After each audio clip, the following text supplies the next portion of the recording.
जय बोलो देवादिदेव 1008 श्री भगवान महावीर स्वामी की।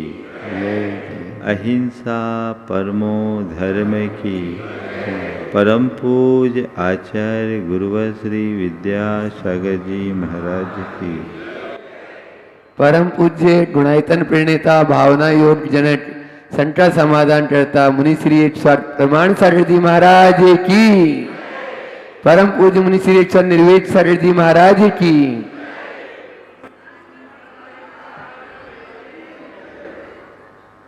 हमारा संपूर्ण जीवन हमारे सोच पर निर्भर करता है। हमारी अच्छी बुरी सोच हमारे अच्छे बुरे जीवन का आधार बनता है। विगत दिनों से निरंतर इस ही आशय की बात आप सबके बीच चल रही है। कल मैंने आप सबसे कहा था कि हमें अपने जीवन को समग्रतः सकारात्मक बनाने के लिए अपने विचारों के साथ साथ बोली और व्यवहार में भी सकारात्मकता अपनानी चाहिए। बोली में सकारात्मकता लाने के लिए कल मैंने आप सबसे 4 प्रकार की भाषा से बचने की बात की थी। आदेश की भाषा, आरोप की भाषा, आलोचना की भाषा और अपमान की भाषा। आज बात मैं कह रहा हूं व्यवहार में सकारात्मक होने की। अपने अंदर झांक कर देखिए, मेरा व्यवहार या बिहेवियर कैसा है। हम जब लोगों से मिलते हैं, कई तरह के लोग हमसे मिलते हैं। कुछ लोग होते हैं जिनकी अमिट छाप हृदय में पड़ जाती है। थोड़ी देर के लिए वे मिलते हैं पर हम उन्हें जीवन भर नहीं भूलते। और कुछ लोग होते हैं, ऐसे लोग होते हैं जिनकी भी छाप तो हृदय में पड़ती है पर उल्टी पड़ती है। एक ऐसा आदमी जो आपके हृदय में उतर जाए और एक ऐसा आदमी जिसका नाम लेना भी आप पसंद न करो। एक प्रतिक्रिया बहुत अच्छा आदमी है और एक प्रतिक्रिया बड़ा वाहियात है। ये 2 प्रकार की प्रतिक्रियाएं अक्सर लोगों से मिलने के बाद हम लोगों के भीतर होती है कि नहीं होती।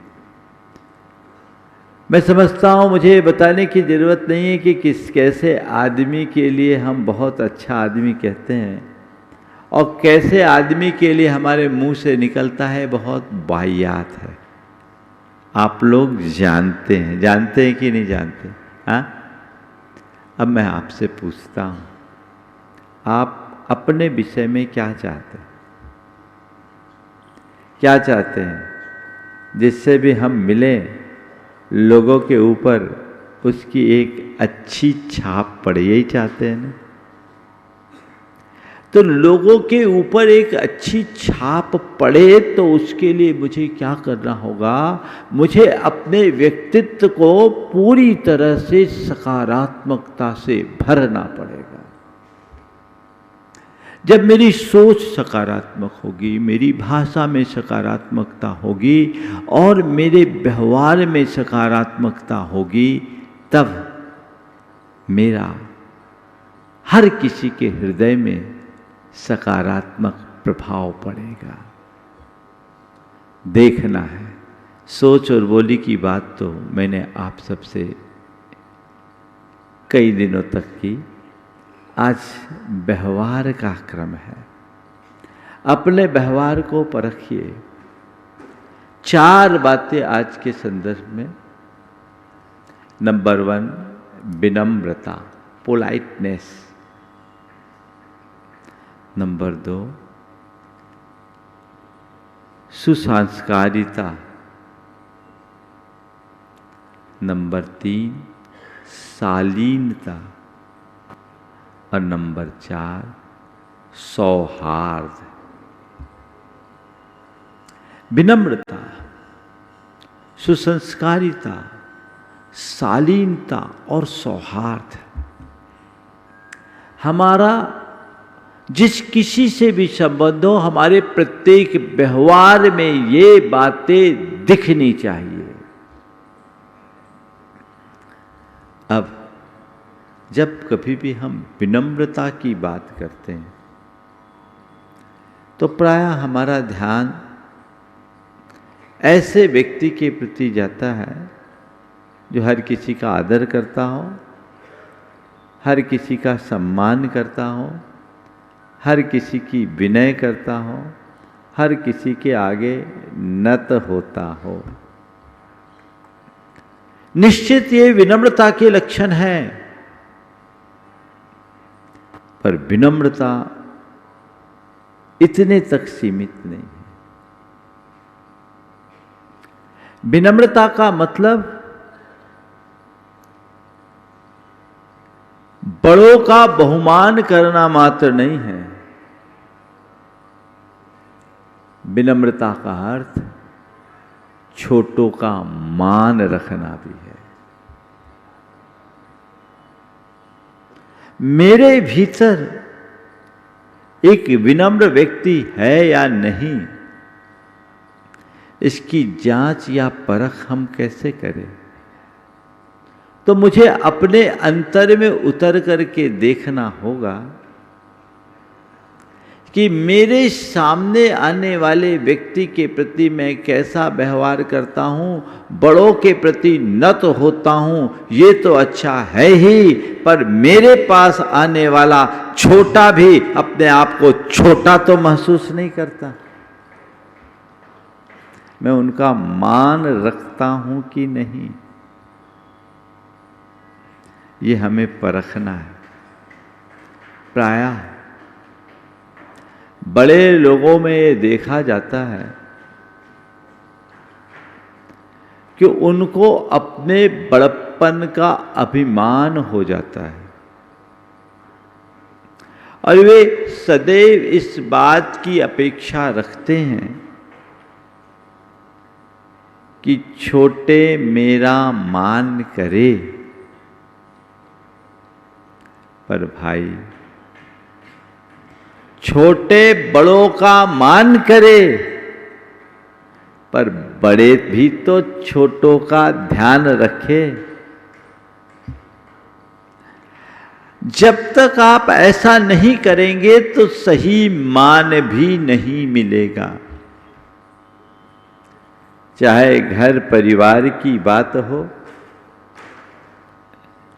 समाज व्यवहार की बात हो, या जीवन का कोई भी क्षेत्र क्यों ना हो, हमें चाहिए कि अपने व्यवहार में इस बात को ध्यान में रखें। एक बार मुझसे पूछा गया, महाराज से बड़े आदमी की क्या पहचान? संग का समाधान में पूछा, बड़े आदमी की क्या पहचान? आपसे अगर मैं ये सवाल करूं तो आप तो यही बोलोगे कि बड़ा आदमी वही है जिसके बड़े ठाठ हो।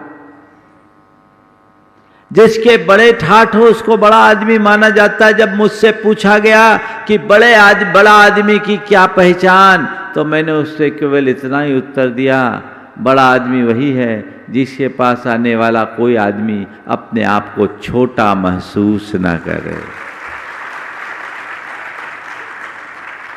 जिसके पास आने वाला कोई भी व्यक्ति अपने आप को छोटा महसूस न करे, वो बड़ा आदमी है।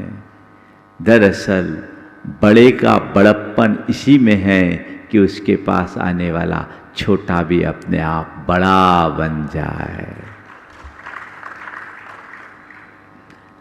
और ऐसे व्यक्ति के संपर्क में आने वाला हर व्यक्ति उसका अजीज होता है। आज संयोग अशोक जी, सुशीला जी यहां उपस्थित है। मैं उनकी प्रशंसा के लिए नहीं बोल रहा हूं, लेकिन आप लोगों को प्रेरणा देने के लिए कह रहा हूं कि इनके व्यक्तित्व की ये विशेषता है, एक साधारण से साधारण व्यक्ति को भी वो उतना ही स्नेह और सम्मान देते हैं। कोई भी व्यक्ति मिले तो ऐसे व्यक्ति से मिलने वाला अभिभूत हो जाता है। एक बात सदैव ध्यान रखना, मान देने से मान मिलता है, मान चाहने से नहीं। मान सदैव देने के लिए होता है, मान दिया जाता है, लिया नहीं जाता।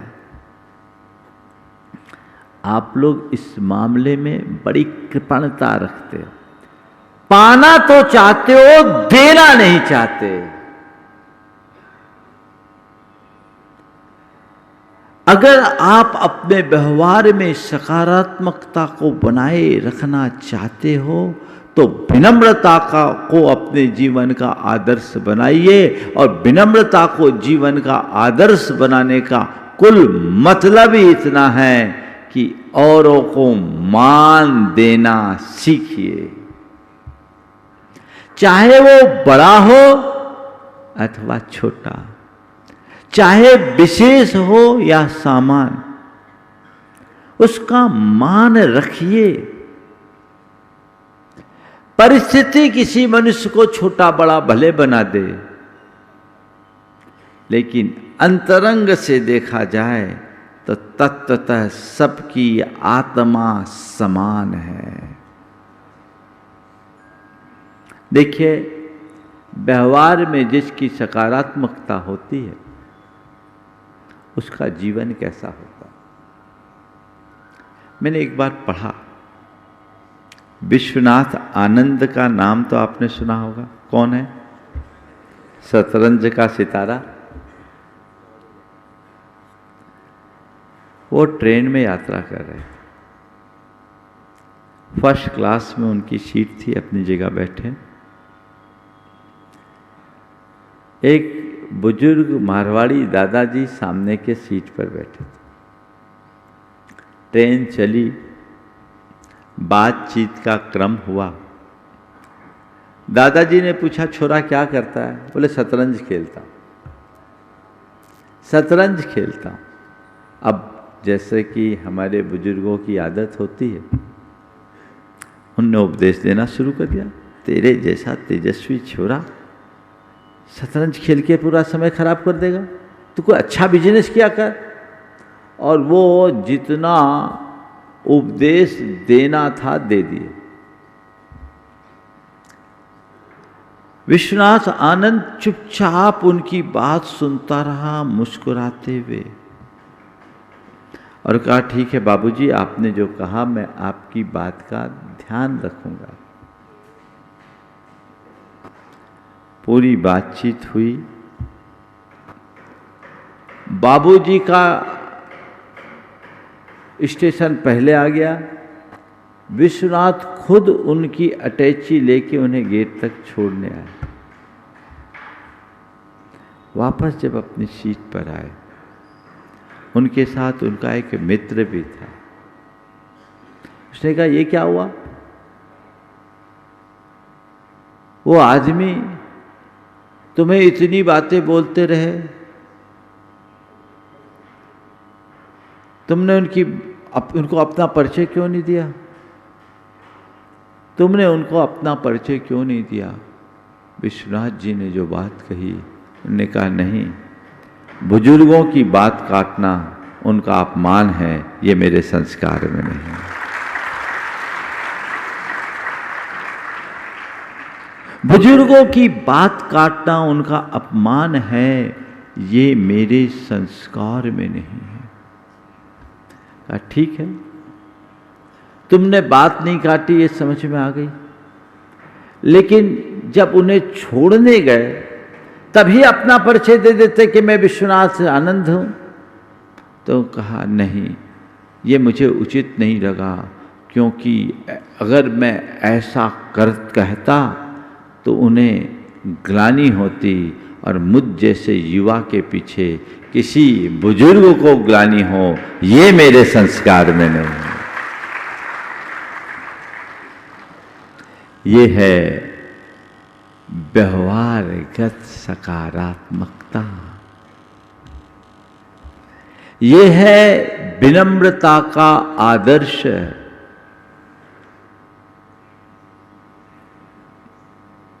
आप कर सकते हैं यदि आप अपने जीवन व्यवहार के प्रति सकारात्मक रहोगे तो ये झलकेगा, हर स्थिति में झलकेगा। एक करना नहीं पड़ता, सहज होता है।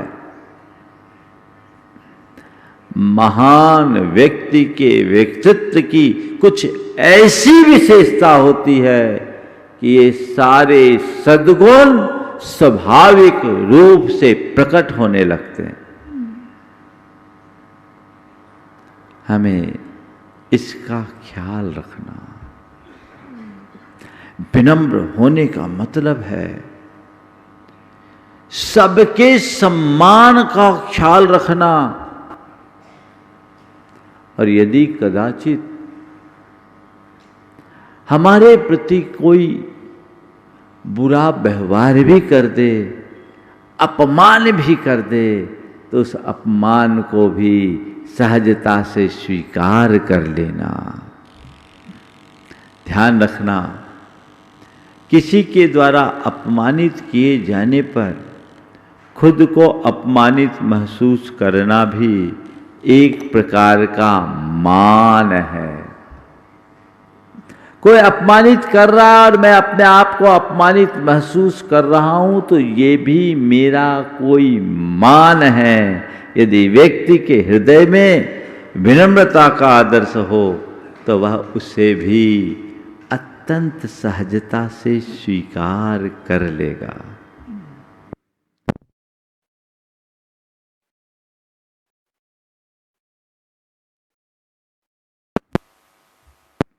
ये हमारे व्यवहार की सकारात्मकता का लक्षण है। हमारे गुरुदेव ने एक बहुत अच्छा हाइकू लिखा, बड़े छोटे पे वात्सल्य विनय से एकता पाए। बड़े छोटे पे वात्सल्य विनय से एकता पाए। बड़े छोटे पे वात्सल्य लुटाए, छोटे बड़ों की विनय करे, एकता अपने आप आ जाएगी। यही व्यवहारगत सकारात्मकता है। आजकल इसका अभाव दिखने लगा, और उसकी वजह है हमारा व्यक्तित्व अब सुसंस्कृत नहीं रहा। जिस सुसंस्कारिता की बात अभी मैंने आप सबके बीच की, उसका विलोप होता जा रहा है। हमारे सारे जीवन मूल्य दिनों दिन क्षीण होते जा रहे हैं। अपने भीतर वो संस्कार प्रकटाना चाहिए। यदि हम अंदर से सुसंस्कृत होंगे तो हमारे जीवन में ऐसा कुछ कभी भी नहीं होगा। लेकिन आजकल सब उल्टा पुल्टा है। आप यदि संस्कारित होंगे तो सदैव अपनी मर्यादाओं का ध्यान रखेंगे। आप यदि संस्कारित होंगे तो हमेशा अपनी सीमा को ख्याल में रखेंगे। मैं आज देख रहा था, इतना उलटफेर होने के बाद भी आप सब सहज शांत बैठे रहे, ये बड़ी उपलब्धि है। मैं आप सबसे इतना ही कहना चाहता हूं, जीवन में जब कभी किसी प्रकार का उलटफेर हो, मेरी बात को ध्यान से सुनना, जीवन में जब कभी किसी प्रकार का उलटफेर हो, उसे प्रक्रियागत कमी मानकर सहज बने रहना स्वीकार लो। यदि हमने इतनी क्षमता अपने भीतर विकसित कर ली, तो हम सदाबहार प्रसन्न रहने में समर्थ हो जाएंगे। सकारात्मकता का यही एक लक्षण है। मैं आप सबसे कह रहा था कि बड़े छोटे पे वात्सल्य विनय से एकता पाए,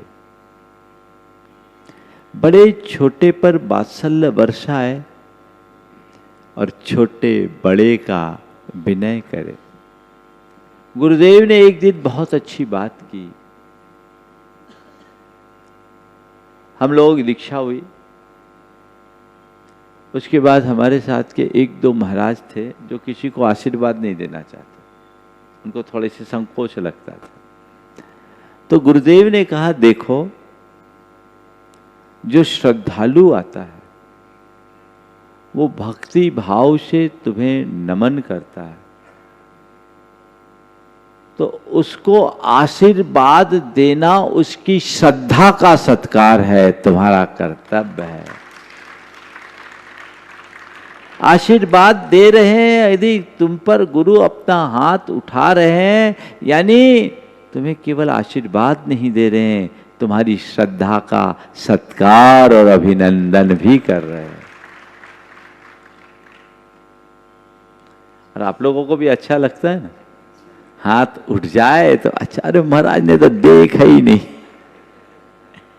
गड़बड़ होता है। देख लेने से मन में संतोष होता है। हालांकि कई बार व्यवस्थागत बातें होती है, हम लोगों की व्यस्तता रहती है, न भी उठे तो ये मान लेना मैंने नमन किया, हृदय से आशीर्वाद तो मिल ही गया। सामूहिक रूप से तो हम लोग दे ही देते हैं ना। अब दिन भर का तांता लगा रहे तो सीमा तो सबकी रहती, लेकिन ये केवल कहने की बात है। यदि कोई छोटा तुम्हारे पास है तो तुम्हें अपने बड़प्पन का ध्यान रखते हुए उसके विनय का ख्याल रखना चाहिए। सुसंस्कारिता की बात मैं आपसे कह रहा था। संस्कार होना चाहिए, मर्यादाहीन आचरण नहीं करना चाहिए। हम कभी भी किसी से कोई बात करे, व्यवहार करे, उस समय अपनी हदों का हमें सदैव ध्यान रखना चाहिए। यदि ये चीजें हम ध्यान में रखते हैं तो हमारे व्यवहार में सकारात्मकता होती है।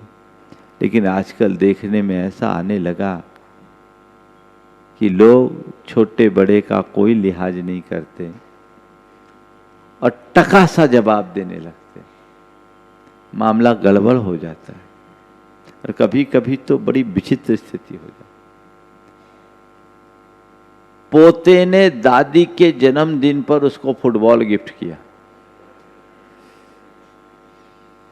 80 साल की दादी और दादी का जन्मदिन, और पोता दादी को फुटबॉल गिफ्ट कर रहा है।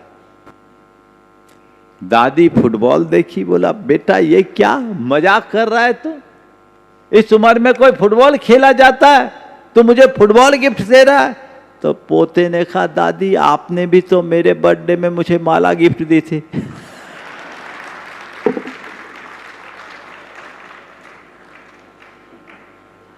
आपने मुझे माला गिफ्ट में दी तो मैंने आपको फुटबॉल गिफ्ट में दिया। लेकिन ये उस श्रृंखलता नहीं होनी चाहिए। हालांकि उस दादी ने इस बात को बड़े सकारात्मकता से लिया, बोला बेटा ठीक है, तू अगर माला फेरने लगेगा तो मैं भी फुटबॉल खेलने तैयार हूं।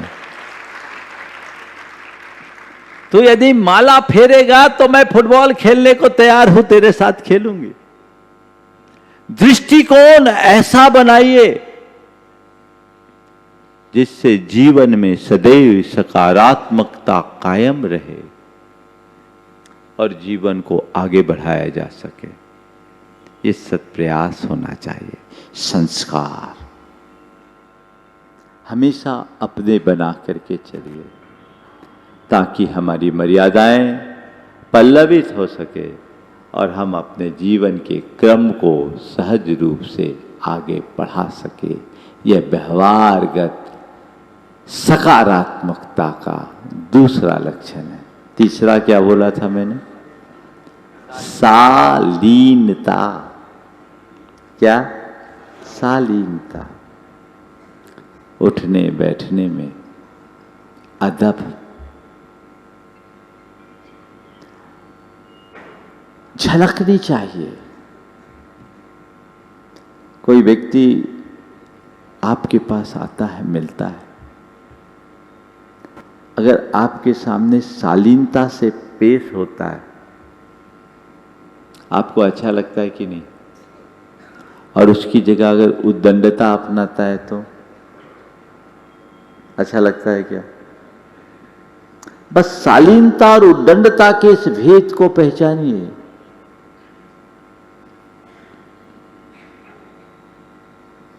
आप कहीं भी आए, कहीं भी उठ गए, कहीं भी बैठ गए, ये शालीनता की पहचान नहीं।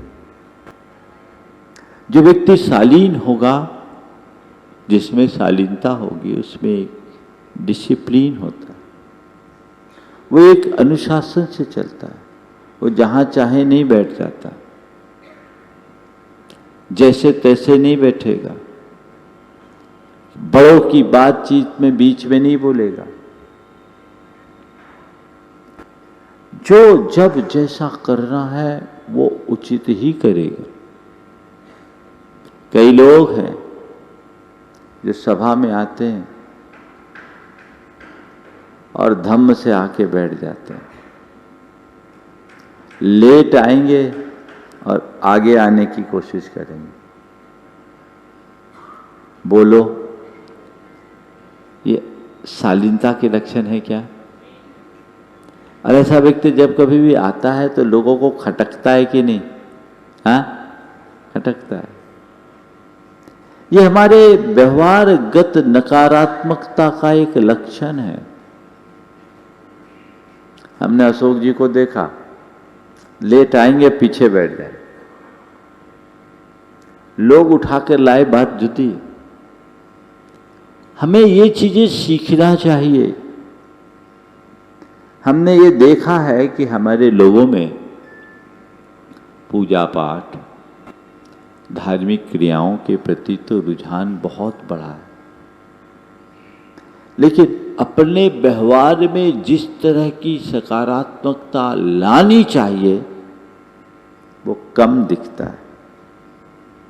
इसका दुष्परिणाम घर पर पड़ता है, परिवार में पड़ता है। आप धार्मिक होने के उपरांत भी अपने घर, परिवार और बच्चों के सामने धार्मिकता का आदर्श उपस्थित नहीं कर पाए। आप वर्षों से धर्म कर रहे हैं, लेकिन अपने बच्चों के लिए प्रेरणा नहीं बन पाए। आखिर ऐसा क्यों?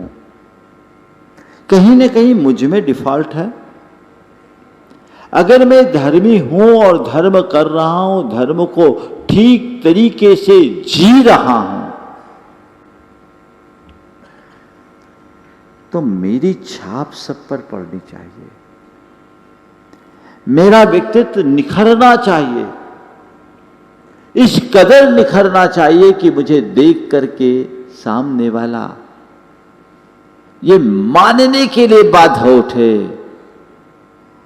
इससे अच्छा इंसान कोई दूसरा नहीं है।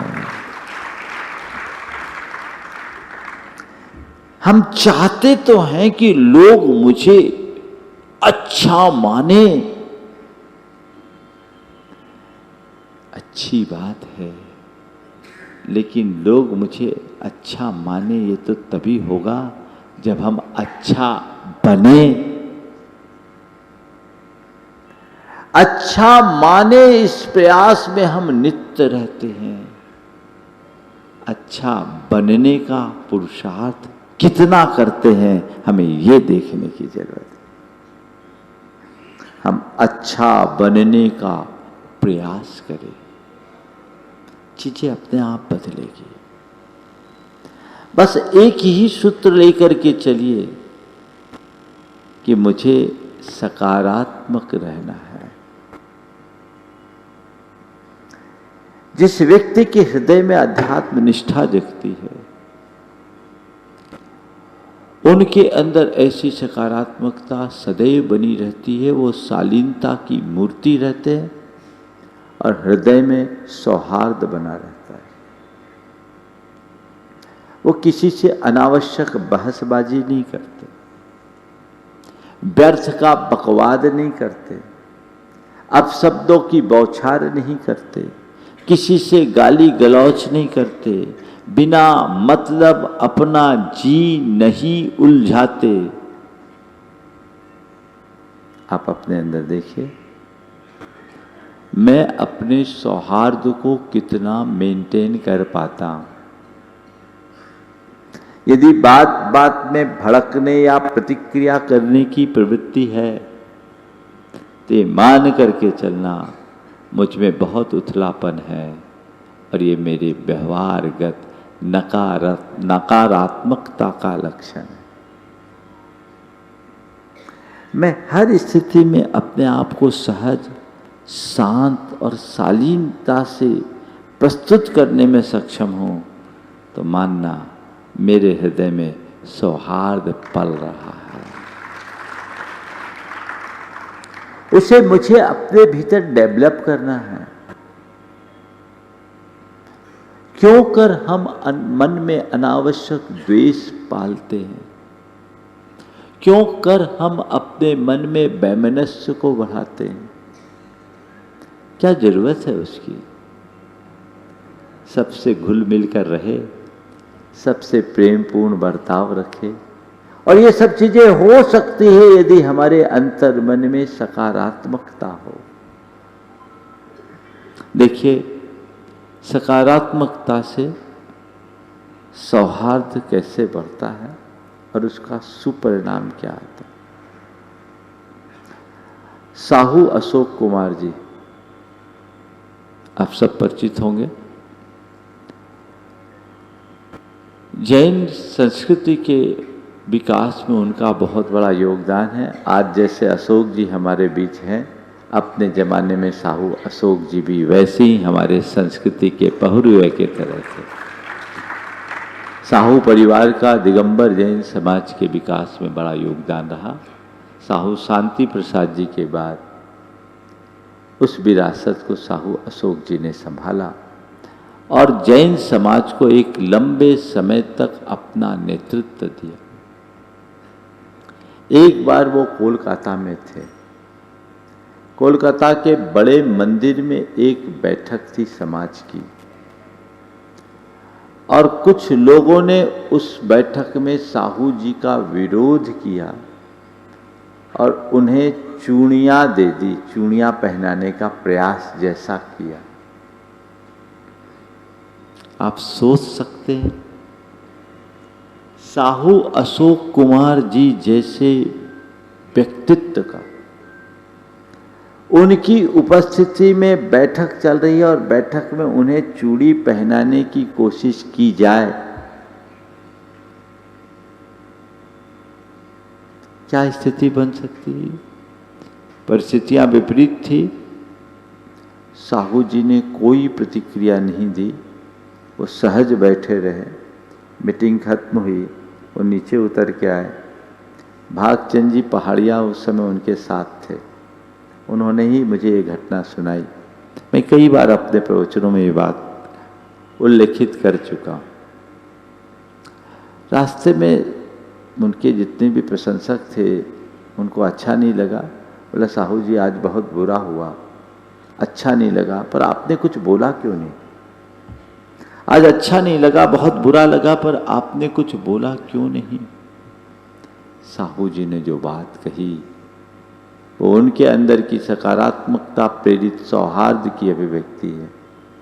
उन्होंने कहा मैं क्यों बोलूं, मैं क्यों बोलता, मैं तो केवल एक ही बात सोच रहा था, उनको आश्रय हो रहा है, मेरी निर्जरा हो रही है।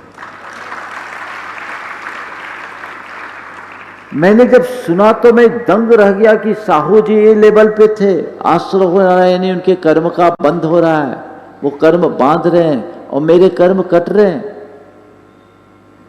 भले वो आदमी रोज पूजा पाठ नहीं करता, साधुओं को आहार नहीं देता हो, लेकिन मैं मानता हूं उस व्यक्ति के हृदय में धर्म का दिव्य प्रकाश था। तो मैं आप सबसे यही कहना चाहता हूं, धर्म के अंतरंग स्वरूप को आत्मसात कीजिए, प्रतिपल आनंद की अनुभूति होगी और न केवल आपको आनंदानुभूति होगी, आपको देखने वाले, आपके संपर्क में रहने वाले लोग भी आनंदित और प्रसन्न रहेंगे। ये प्रयास सबको करना है। तो हमें व्यवहार में सकारात्मकता को विकसित करने की जरूरत है। आज समय बढ़ गया क्या? चलिए बहुत अच्छा। मैं तो सोच रहा था समय पूरा हो गया तो समय पर पूरा कर दूं, लेकिन बीच के व्यवधान से मुझे संकेत मिल गया कि थोड़ा सा चैनल वालों ने भी एक्सटेंशन कर दिया। एक बार उनका भी आभार व्यक्त करें। सौहार्द अपने भीतर विकसित करना है, हर स्थिति में विकसित करने की कोशिश कीजिए। एक ही बात, एक ही धुन अपने मन में जगाइए कि मुझे हर स्थिति में सकारात्मक रहना है। ये बात यदि आपके सबकॉन्शियस में बैठ जाएगी, आपके जीवन और व्यवहार में आश्चर्यजनक परिवर्तन घटित होगा। और ये परिवर्तन ही तो हमारा लक्ष्य है कि नहीं? क्या है? जो चल रहा है, जैसा चल रहा है वैसा ही चलता रहे, या कुछ हट के हो? क्या चाहते हैं आप लोग? आप लोग हर बात में चाहते हैं कुछ हट के, जरा हट के, है ना? चाहते कि नहीं? जरा हट के, ये तो एक टैगलाइन देखता हूं कहीं, जरा हट के। वंडर सीमेंट में आता है, फर्क नजर आएगा, ये टैगलाइन है। क्या? फर्क नजर आएगा।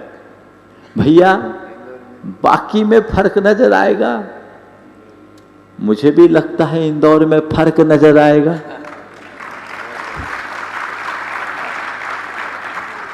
मैं कहता हूं फर्क नजर आएगा नहीं, फर्क नजर आना चाहिए।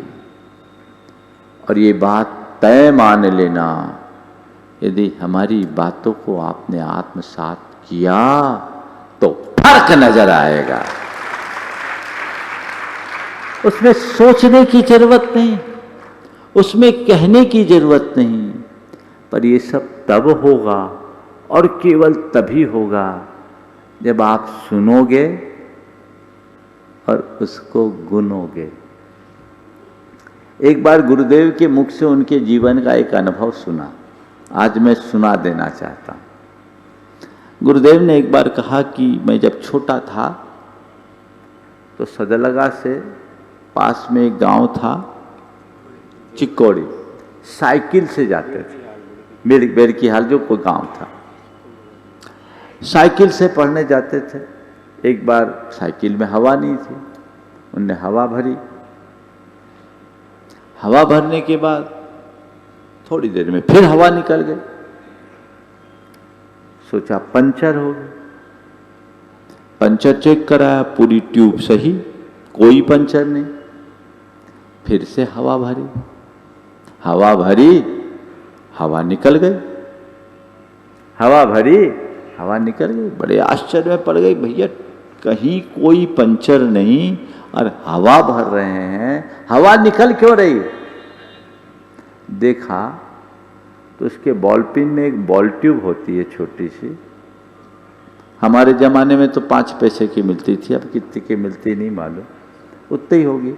उस बॉल ट्यूब साइकिल का सबसे सस्ता पार्ट, लेकिन सबसे महंगा काम।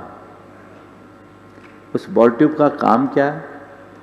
बाहर की हवा को भीतर तो जाने देना, पर भीतर की हवा को बाहर न निकलने देना। यही करते ना, बॉल पिन में लगा रहता है। तो जो बाहर की हवा को भीतर प्रवेश दे दे, लेकिन भीतर की हवा को बाहर ना आने दे, ये फंक्शन बॉल ट्यूब का है। उनने देखा बॉल ट्यूब कटी हुई थी, बॉल ट्यूब बदला, हवा भरी और साइकिल आगे बढ़ गई। मैं आप सबसे कहता हूं, हफ्ता भर से मैं पंप कर रहा हूं, बॉल ट्यूब चेक कर लेना। कहीं ऐसा ना हो कि हम हवा भरते रहे और इधर हवा निकलते रहे, है ना। मैं धर्म प्रभावना समिति से कहता हूं, बॉल ट्यूब की व्यवस्था कर लो फ्री में। वो आप अपना चेक कीजिए, उसे ठीक कीजिए। एक बात को स्मरण में रखिए, हवा निकलनी नहीं चाहिए, हवा भरनी चाहिए, तभी तो हवा बदलेगी। निकले नहीं, अंदर हवा भर लीजिए। देखिए जीवन में कैसा आनंद आता है, जो हमारे जीवन को एक नई ऊंचाई प्रदान करे। जीवन के प्रति एक नई उमंग और उत्साह की अभिव्यक्ति ही समग्र जीवन में सकारात्मकता है।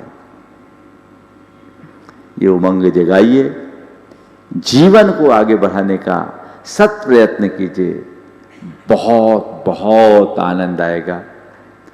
कल तक हम अभय प्रसाद के उस विशाल स्टेडियम में बात सुन रहे थे, आज से आचार्य विद्यासागर सभागार में बैठ करके आनंद ले रहे हैं। ये सभागार गुरुदेव के नाम से है, और ये मान करके चलना, इस सभागार में जो भी बातें प्रकट हो रही है वो गुरुदेव की ही है, हम लोगों का अपना कुछ नहीं। शब्द भले हमारे हो सकते हैं, पर उसके पीछे का जो भाव है वह सब उन्हीं का है, क्योंकि हम भी उन्हीं के हैं। हम उनकी उस प्रेरणा को, उनका आशीर्वाद मानकर आत्मसात करें और जीवन में बदलाव घटित करें, तो वो हमारे जीवन की एक सार्थक उपलब्धि होगी। आज बहुत अच्छा सुयोग हुआ है अशोक जी, सुशीला जी के यहाँ आने का, और आना तो इनको कलश स्थापना में भी था, लेकिन कुछ और कार्यक्रम होने के कारण नहीं आ पाए। पर मुझे लगता है शायद इन्हीं के निमित्त से ये मंडप अधूरा रह गया। आज इस मंडप का शुभारंभ उनके कर कमलों से हुआ। ये समझ लो आज से ही यहाँ का क्रम प्रारंभ हुआ है। इस सभा मंडप को पूर्ण तैयार होने के बाद की आज पहली देशना यहाँ पर संपन्न हुई है, और आप लोग लाभान्वित हो रहे हैं। इसे हम अपने जीवन का हिस्सा बनाएं, नियमित क्रम से चलें, और समय पर आकर सब काम समय से ले, तो जीवन आगे बढ़ेगा। अशोक जी अक्सर कहा करते थे, महाराज इतने सारे कलश रखने की परिपाटी चल गई, मुझे समझ में नहीं आता, एक ही कलश रखो तो इतना बहुत अच्छा होगा। अशोक जी हमने शुरुआत कर दी और इंदौर में एक ही कलश रखा है, और यहाँ की कमेटी की भी मैं सराहना करूँगा। जब मैंने इन लोगों से बात की तो हमने कहा भैया कैसे करोगे, एक कलश रखना चाहते, खर्चे मर्चे की व्यवस्था तुम्हारी बन जाएगी। बोले महाराज आप खर्चे की चिंता मत करो, आशीर्वाद दो, हम लोग सब कर देंगे। प्रायः कहीं जाते हैं तो आयोजकों के सिर पर बल आने लगता, खर्चा कैसे निकलेगा। लेकिन मैं इनकी बहुत बहुत साधुवाद दूंगा, और आपको भी कहूँगा दाद देना चाहिए इन लोगों को, जो कहते हैं हमें कोई चिंता नहीं है, जो होगा हम सक्षम हैं। और कुछ लोगों ने मिलकर सारी बात कर ली और कह दिया हमें दान की अपेक्षा नहीं है, योगदान का स्वागत है। एक बड़ी स्वस्थ और सकारात्मक परंपरा की शुरुआत इंदौर से हुई है, इसलिए मैं कहता हूं फर्क नजर आएगा, आकर तो देखो, फर्क नजर आएगा। ये परिवर्तन होना चाहिए, इसकी शुरुआत हो, बहुत अच्छी बात है। हम अपने जीवन में वही सकारात्मकता को घटित करें और ये मान करके चलिए इस चातुर्मास मेरा एक ही विषय है, वह है सकारात्मकता। और हम अपने जीवन में एक ऐसे सकारात्मक परिवर्तन की शुरुआत करें जो हमारे जीवन को धन्य कर सके। आज सभी लोग अब प्रवचन के साथ 5 मिनट के लिए अपनी आंखें बंद कीजिए और जो मैं कह रहा हूँ उसे अपने अंतर मन में महसूस करने की कोशिश कीजिए। जो जहाँ है वहीं बैठ कर के इसका अनुभव कीजिए। ये जीवन के रूपांतरण का बहुत बड़ा आधार बनेगी। सभी लोग स्थिर चित्त हो जाएं, मन को प्रसन्नता से भर लें, श्वासों की गति को सामान्य रूप से आती जाती हुई देखें। सहज श्वास ले और सहज श्वास छोड़े। मैं श्वास ले रहा हूँ और छोड़ रहा हूँ, मैं श्वास ले रहा हूँ और सहज छोड़ रहा हूँ। गहरी श्वास भरकर ओंकार की नाद करें। ओ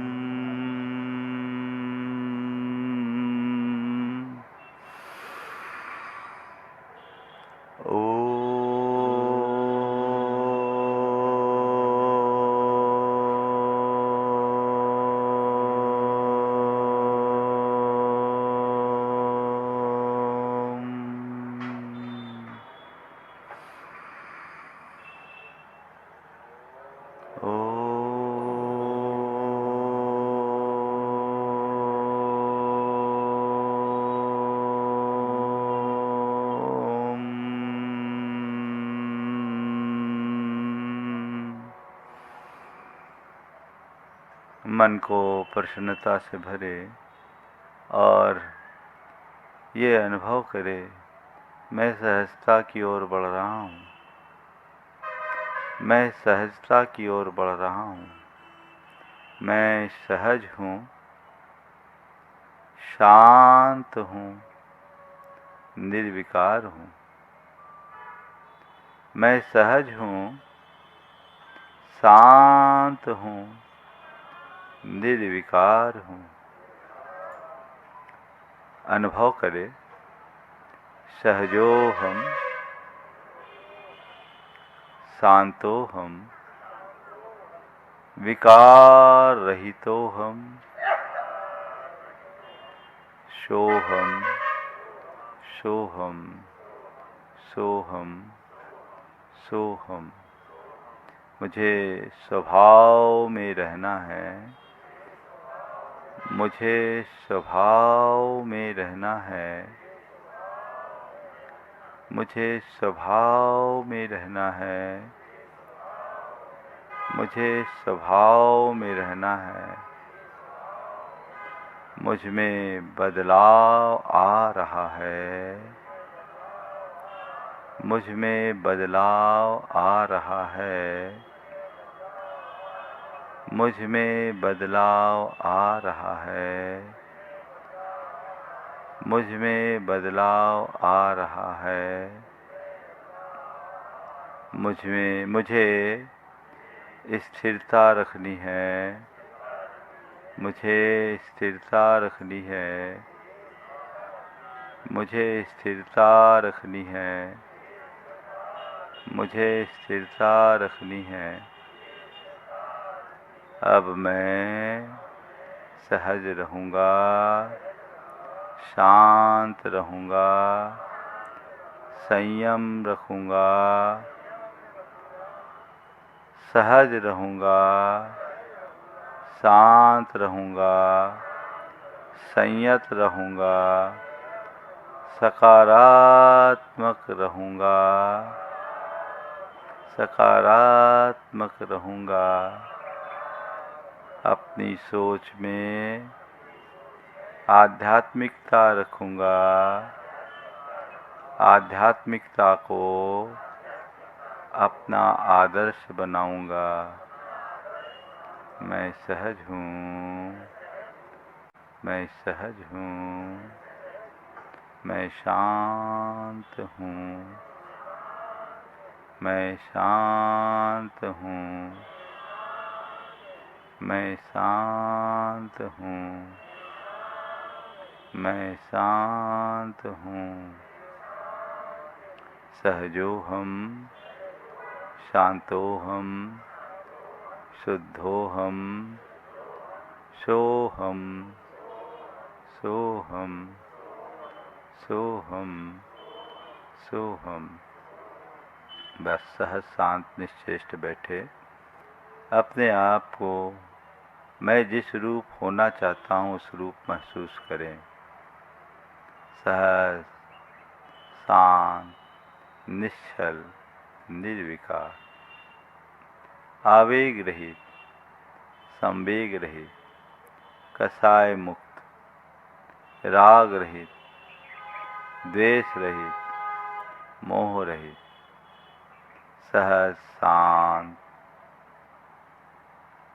प्रसन्न और आनंद से भरे हुए।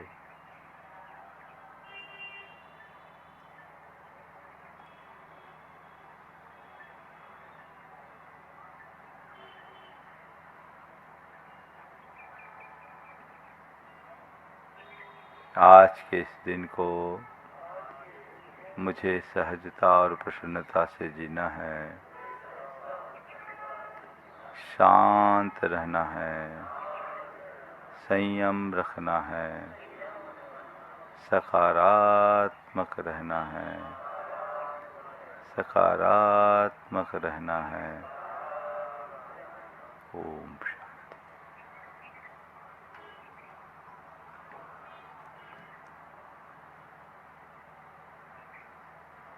कुछ पल ऐसे ही स्थिर रहें।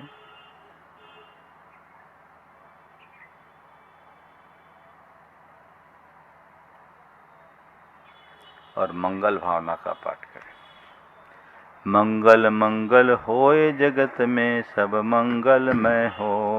मंगल मंगल होई जगत में सब मंगलमय हो। इस धरती के हर प्राणी का मन मंगलमय हो।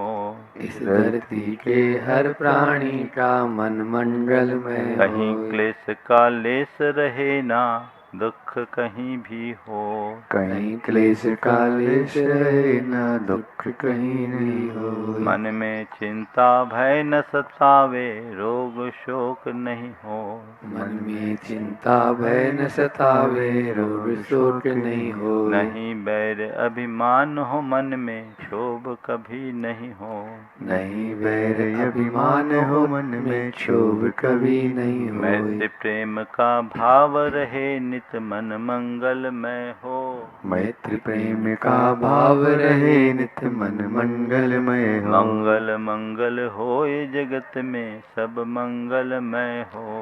मंगल मंगल होई जगत में सब मंगलमय होई। धरती के हर प्राणी का मन मंगलमय हो।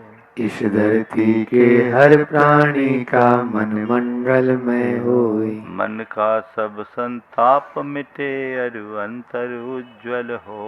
मन का सब संताप मिटे, अरु अंतर उज्ज्वल हो। राग द्वेष और मोह मिट जाए, आत्म निर्मल हो। राग द्वेष और मोह मिट जाए, आत्म निर्मल हो। प्रभु का मंगल गान करे, सब पापों का क्षय हो।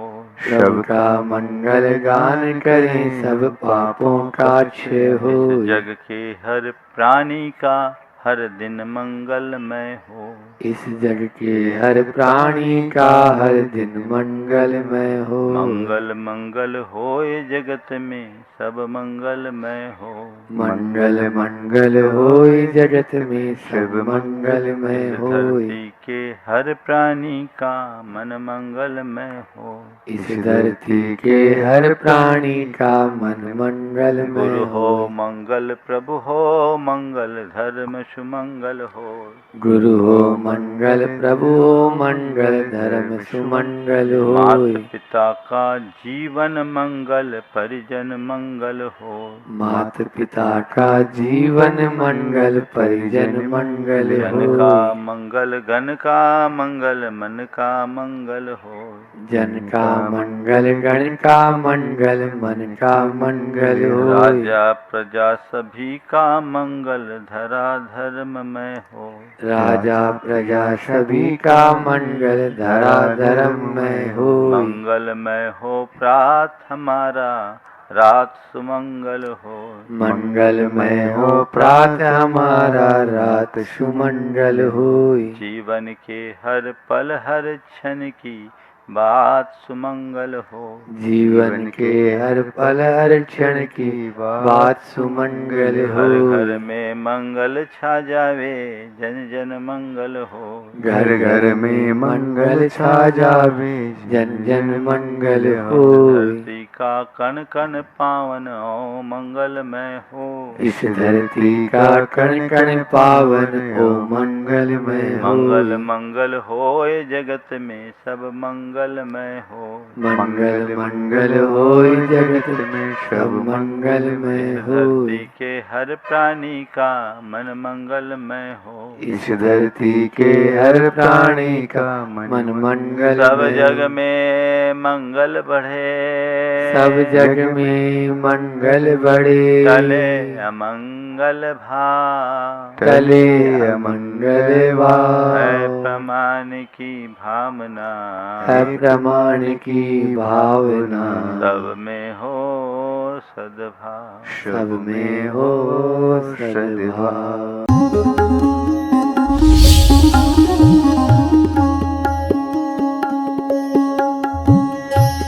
इस शनिवार विद्या ग्रंथ में देखिए कि दीक्षा संस्कार के बाद कैसे अचानक छा गए विद्यासागर जी महाराज की मुनिचर्या पर संकट के बादल। मुनि श्री प्रतिदिन की तरह हम कल प्रातः डॉक्टर साहब को लेकर आपके और आचार्य श्री के दर्शन के लिए मंदिर में उपस्थित हो जाएंगे। डॉक्टर साहब क्यों? डॉक्टर साहब, मैं अभी इतनी सी उम्र में विद्याधर को चश्मा लगाने की इजाजत नहीं दूंगा। आप पहले ठीक से चेक करिए। परंतु डॉक्टर साहब, मैं फिर स्वाध्याय कैसे करूंगा? उसके बिना तो मेरी दिनचर्या पूर्ण ही नहीं होगी। आप निश्चिंत रहें विद्यासागर, जब तक आप ठीक नहीं हो जाते तब तक मैं आपको स्वाध्याय सुना दिया करूंगा। फिर तो मैं इस रोग को धन्यवाद दूंगा। आखिर क्या हुआ ऐसा जो अवरोध आया मुनिश्री विद्यासागर जी के स्वाध्याय पर, और क्यों देने लगे वो रोग को ही धन्यवाद? गुरु शिष्य की अद्भुत प्रेम और समर्पण के इस अनूठे प्रसंग को जानने के लिए देखिए भव्य 2D एनिमेशन श्रृंखला विद्या ग्रंथ शनिवार 25 अप्रैल 2026 को रात्रि 9:40 पर, पुनः प्रसारण रविवार 26 अप्रैल दोपहर 12 बजे, सोमवार 27 अप्रैल दोपहर 2:30 पर और मंगलवार 28 अप्रैल रात्रि 11 बजे सिर्फ जिनवाणी चैनल पर। जिनवाणी चैनल के माध्यम से सुर विद्या नाम का एक बहुत सुंदर